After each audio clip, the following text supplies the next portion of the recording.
এটা কিছুই না। কোনো একজন ব্যক্তি তিনি যে পদে অধিষ্ঠিত হন না কেন,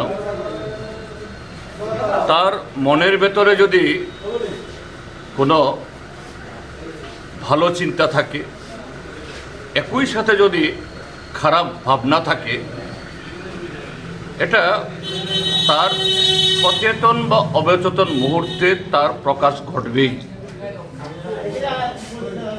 আরএসএস তারা এই ভারতবর্ষের সংবিধান যখন রচিত হয়, গৃহীত হয়, তেরঙ্গা ঝান্ডা যখন আমাদের জাতীয় পতাকা হিসাবে যখন গৃহীত হয়, এই আরএসএস তার তীব্র বিরোধিতা করেছিল। তারা বলছিল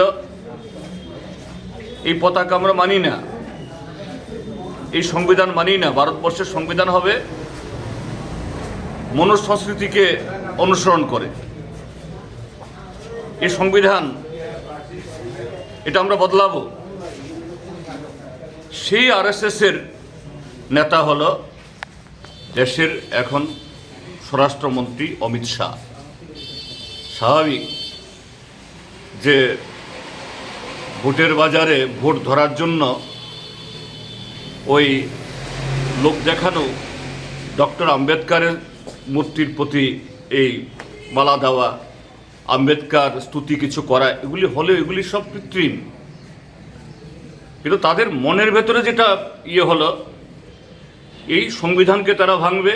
আর সংবিধান প্রণেতা এই ডক্টর বি.আর. আম্বেদকার আস্থা করে ছড়ে দেবে। এটাই সেদিন সংসদের ভেতরে, আর কোথাও না, সংসদের ভেতরে এত ভেঙ্গা করে যে আম্বেদকার আম্বেদকার আম্বেদকার আম্বেদকার, এটা ফ্যাশন হয়ে গেছে। এবং এতবার যদি আম্বেদকারের নাম নিত কেউ, নাকি 7 জনমের স্বর্গলাভ হয়ে যেত। কি প্রমাণ করে? এবং এরা যে কত অপরাধী, এদের যে এই কি বলে অপরাধ করার যে অপরাধের ধ্বংসন। পার্লামেন্টে এক দেশ এক ভোটের বিল পেশ করেছে, যদিও এটাকে পাঠিয়ে দিয়েছে জয়েন্ট পার্লামেন্ট কমিটিতে, কিন্তু পার্লামেন্ট তো 25 তারিখ অবধি চলার কথা। পার্লামেন্ট কালকে মুলতবি করে দিল। অর্থাৎ এরা সুস্থ আলোচনা, গঠনমূলক আলোচনা, যুক্তিমূলক আলোচনা আরএসএস ভয় পায়।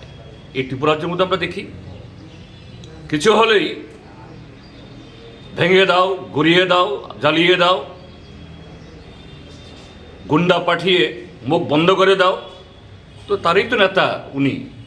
কাজেই নতুন করে কি বলবো, এটা যে হঠাৎ করে মুখ ফসকে বলে ফেলেছেন slip of tongue. No, it is not the slip of tongue, that is the real face of the RSS BJP and its product Amit Shah. এটুকুই বলবো আমি।